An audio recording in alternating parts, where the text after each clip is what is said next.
আসসালামু আলাইকুম ভিউয়ার্স, কেমন আছেন আপনারা? আশা করছি আপনারা সকলেই অনেক, অনেক ভালো আছেন। তো ভিউয়ার্স, আজকের এই ভিডিওটা বানাচ্ছি কারণ আপনারা সুজুকি জিক্সার মনোটোন অর্থাৎ জিক্সারের এই সিঙ্গেল ডিস্কের বাইকটা নিয়ে আপনারা আমাকে অনেক বেশি প্রশ্ন করেছেন আমার অন্যান্য ভিডিওতে। তো আপনারা ম্যাক্সিমামই যে কমেন্টটা করেছেন, "ভাই আপনি মাইলেজ কত পান? ভাই এই বাইকটা থেকে এভারেজে আপনি পারফরম্যান্স কেমন পাচ্ছেন?" এছাড়াও আরো অনেক, অনেক প্রশ্ন। তো আমি আজকের এই ভিডিওতে ৫ থেকে ৬ টি প্রশ্নের উত্তর দেওয়ার চেষ্টা করব। এবং আমার চ্যানেলে সুজুকি জিক্সার সিঙ্গেল ডিস্ক এই মনোটোন কালারের বাইকটির অনেক অনেক ভিডিও রয়েছে।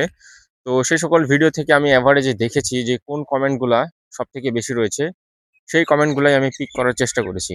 তো ভিউয়ার্স, চলুন আমরা কথা না বাড়িয়ে আমাদের ভিডিওর যে মেইন পয়েন্ট, আমরা ভিডিওটি শুরু করি। তো ভিউয়ার্স, আপনারা যে সকল প্রশ্নগুলা করেছিলেন আমি মূলত একটা কাগজে সকল কিছুই নোট ডাউন করে ফেলেছি। তো ভিউয়ার্স, আমি ফার্স্টে কথা বলি হচ্ছে বাইকটার মাইলেজের ব্যাপারে। আমি প্রায় অনেক, অনেক ভিডিওতেই আপনাদের সাথে মাইলেজ নিয়ে কথা বলেছি। তারপরেও আমি আজকে একটু আপনাদের সাথে এই মাইলেজ সম্পর্কে বিস্তারিতভাবে কথা বলব। তো ভিউয়ার্স, এই জিক্সার মনোটোন এই বাইকটা কত কিলোমিটার চলেছে আপনাদেরকে আমি এটা একবার দেখাই। তো ক্যামেরাম্যান একটু মিটারের কাছে নিয়ে আসো। তো এই হচ্ছে অবস্থা, দেখতে পাচ্ছেন বাইকটা ৩৩,০০০ কিলোমিটার চলেছে। ভিউয়ার্স, এভারেজে এই বাইকটা মাইলেজ আপনাকে সবসময় 35 প্লাস দিয়ে দিবে। তবে আপনি যদি একটু ইকোনমিক ভাবে বাইকটা চালান, ইকোনমিক ভাবে বলতে বাইকটা যদি আপনি 60 থেকে 65-70 এমন স্পিডের মধ্যে রাইড করেন, তাহলে ভিউয়ার্স আপনি অনায়াসে এই বাইকটা থেকে 45 এর আশপাশে মাইলেজ খুব অনায়াসে পেয়ে যাবেন। তো ভিউয়ার্স, এখন একটা প্রশ্ন আসে যে সকলে তো আর এরকম মাইলেজ পায় না। তো এটার কারণ কি? দেখেন ভিউয়ার্স, সকলের বাইকের কন্ডিশন কিন্তু একরকম থাকে না, আর সকলে একভাবে বাইক মেইনটেইন করে না।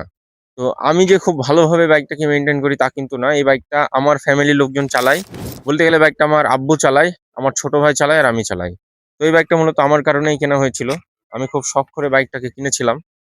আর আমার কাছে মোটরসাইকেল খুব ভালো লাগে। তো সেই জায়গা থেকে যদি আপনাদেরকে বলি, এই বাইকটাকে আমি কার্বোরেটর ক্লিন করেছিলাম এখন থেকে প্রায় ৫ থেকে ৬,০০০ কিলোমিটার আগে। আর থ্রটল বডি এগুলা ক্লিন করা হয়েছিল। এয়ার ফিল্টার যখন অনেক বেশি ময়লা হয়ে যায় তখনই চেঞ্জ করি। স্পার্ক প্লাগ চেঞ্জ করেছিলাম আজ থেকে প্রায় ধরতে পারেন যে ৩ থেকে ৪,০০০ কিলোমিটার আগে। তো এইভাবে এভারেজে আমি টুকটাক জিনিসের খেয়াল রাখি। তাছাড়াও আরো অনেক বিষয় নির্ভর করে এই মাইলেজটার উপরে।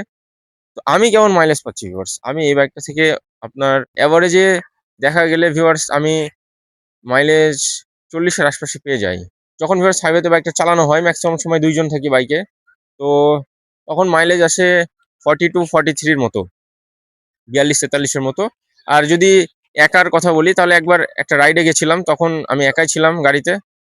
তো সেই সময় মাইলেজ পেয়েছিলাম প্রায় ৪৮ থেকে ৫০ এর আশেপাশে। তো এরকম মাইলেজ দিয়ে দেয় যখন আপনি একা থাকেন। বাইকে ওজন কম থাকে। বাইকে ওজন যখন কম থাকে তখন বাইকটা যথেষ্ট ভালোই মাইলেজ দেয়। সেটা যেকোনো বাইকই হোক আপনাকে অনেক ভালো মাইলেজ দিবে। ভিউয়ার্স, অনেকক্ষণ যাবত আপনাদের সাথে মাইলেজ নিয়ে কথা বলেছি। এখন কথা বলব আপনার হাইট কতটুকু হলে আপনি বাইকটাতে ঠিকঠাকভাবে পা পাবেন? এই প্রশ্নটাও আপনারা অনেক বেশি করেন। প্রায় ভিডিওতে আমি আপনাদেরকে দেখাই দিই যে আপনার হচ্ছে কোন বাইকটা চালাতে আপনার কতটুকু হাইট হওয়া লাগবে। আবার আমি বাইকের উপরে উঠে আপনাদের দেখিয়ে দিই যে আমার হাইট কত এবং আমি কেমনভাবে পা পাচ্ছি। ভিউয়ার্স, আপনারা জানেন যে আমার হাইট হচ্ছে ৫ ফুট ৪। আমি ভিউয়ার্স বাইকের উপরে উঠলাম। তো আমি কিন্তু মোটামুটি ভালোভাবেই পা পাচ্ছি বাইকটাতে। এরকম না যে খুব ভালো পা পাচ্ছি। ক্যামেরাম্যান একটু নিচ থেকে দেখাও আমি কেমন পা পাচ্ছি। তো ভিউয়ার্স, এই হচ্ছে অবস্থা। আপনারা দেখলেন যে আমি ৫ ফুট ৪ হাইটে কেমন পা পাচ্ছি। ২ টা পা কিন্তু সমানভাবে আমি নিচে নিতে পারছি না। ২ টা পা সমানভাবে নিতে হলে আমার হাইট ৫ ফুট ৭-৮ এরকম হতে হবে। তারপরেও পাবো না। ৬ ফুটের আশপাশে হতে হবে। এখন ভিউয়ার্স, কথা আসে হচ্ছে ব্রেকিং এর। আপনারা এই প্রশ্নটাও করেন যে জিক্সার মনোটোন বাইকটা থেকে আসলে ব্রেকিং কেমন পাওয়া যায়? তো ক্যামেরাম্যান একটু এদিকে নিয়ে আসো। তো ভিউয়ার্স, এই বাইকটাতে আপনারা পাবেন হচ্ছে বাইব্রির ব্রেক ক্যালিপার। এটা হচ্ছে গোল্ডেন কালারে পাবেন। আর ডিস্কটা হচ্ছে 270 মিলিমিটারের আশপাশে, একেক ওয়েবসাইটে একেক রকম দেওয়া থাকে। তো ভিউয়ার্স, এভারেজে ধরে নেন যে এই ডিস্কটার সাইজ হচ্ছে 270 এই বাইকটা হচ্ছে সিঙ্গেল ডিস্কের। অনেক আগে এই বাইকটা ডাবল ডিস্ক ভেরিয়েন্ট আসতো, কিন্তু এখন আসে না মার্কেটে। আর ভিউয়ার্স, রিয়ারে যদি আপনাদেরকে বলি, রিয়ারে পাবেন হচ্ছে 130 এর ড্রাম ব্রেক। আর ফ্রন্টের দিকে টায়ার পাবেন হচ্ছে 100 সেকশন, আর রিয়ারে পাবেন হচ্ছে 140 সেকশন। ভিউয়ার্স, এই যে টায়ার সাইজ, এটা কিন্তু যথেষ্ট ওয়াইড একটা টায়ার। ভিউয়ার্স, আমরা যদি আগের দিনের কথা ভাবি তাহলে আপনারা দেখতেন যে সাধারণত একটা 150 সিসির কমিউটার বাইকে কিন্তু এত ওয়াইডার টায়ার থাকতো না। তো জিক্সার শুরু থেকেই ওয়াইডার রিম এবং ওয়াইডার টায়ার প্রোফাইল নিয়ে বাইকটা লঞ্চ করছে, যার কারণে বাইকটার কন্ট্রোলিং এবং ব্যালেন্সিং যথেষ্ট ভালো এবং ব্রেকিংটাও কিন্তু দুর্দান্ত। তবে কিছু কিছু বাইকের ব্রেক এই বাইকের থেকে অনেক ভালো হতে পারে সিঙ্গেল ডিস্ক হিসেবেও। খুবই ভালো ব্রেক দেয়, কখনো ব্রেকিং নিয়ে প্রবলেম হয়নি। টাইম টু টাইম ব্রেক প্যাডটা চেঞ্জ করে ফেলবেন। একটা ব্রেক প্যাড আপনি আপনার চালানোর উপরে ডিপেন্ড করে, আপনি কতটুকু সামনের ব্রেক ধরেন সেটার উপরে ডিপেন্ড করে। তবে চেষ্টা করবেন ১০-১২ হাজার কিলোমিটারের মধ্যে সামনের ব্রেক প্যাডটা চেঞ্জ করে ফেলার। আবার অনেক কিছু নির্ভর করে যে আপনি কোন ধরনের ব্রেক প্যাড ইনস্টল করছেন। তো আপনি একটু গুগল থেকে সার্চ করে নিবেন, অথবা ইউটিউবে এ বিষয়ে আরো অন্যান্য ভিডিও আছে কখন ব্রেক প্যাড চেঞ্জ করতে হয়, কোন ব্রেক প্যাড কত হাজার কিলোমিটারে চেঞ্জ করতে হয় দেখে নেবেন। এখন ভিউয়ার্স আরেকটা পয়েন্ট, সেটা হচ্ছে আমার বাইকের যে ট্যাঙ্ক, এই ট্যাঙ্কে কোনো প্রকারের জং বা মরিচা রয়েছে কিনা। ভিউয়ার্স আসুন আপনাদেরকে আমি ট্যাঙ্কের দিকে নিয়ে আসি। ভিউয়ার্স আমার বাইকের যে ফিউল ট্যাঙ্ক, এই ফিউল ট্যাঙ্কের অবস্থা মোটামুটি ভালোই রয়েছে। আপনাদেরকে আমি একটু ফিউল ট্যাঙ্কটা ওপেন করে দেখাই। এই হচ্ছে ফিউল ট্যাঙ্কের অবস্থা, আপনারা দেখতে পাচ্ছেন কোনো প্রকারের জং কিংবা মরিচা কিন্তু বাইকটাতে নেই।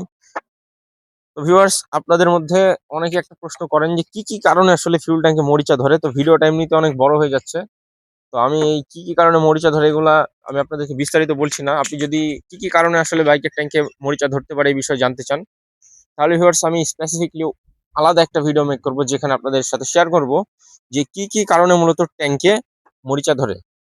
তো এখন ভিউয়ার্স আমরা আরেকটা পয়েন্টে চলে আসি। দেখতেই পারলেন যে বাইকের ট্যাঙ্ক এখনো অনেক ভালো আছে এবং বাইকটা প্রায় 33,000 কিলোমিটার চলে গিয়েছে, রান হয়ে গেছে। ভিউয়ার্স অনেকে একটা প্রশ্ন করেন যে এই বাইকটার প্রাইস কত।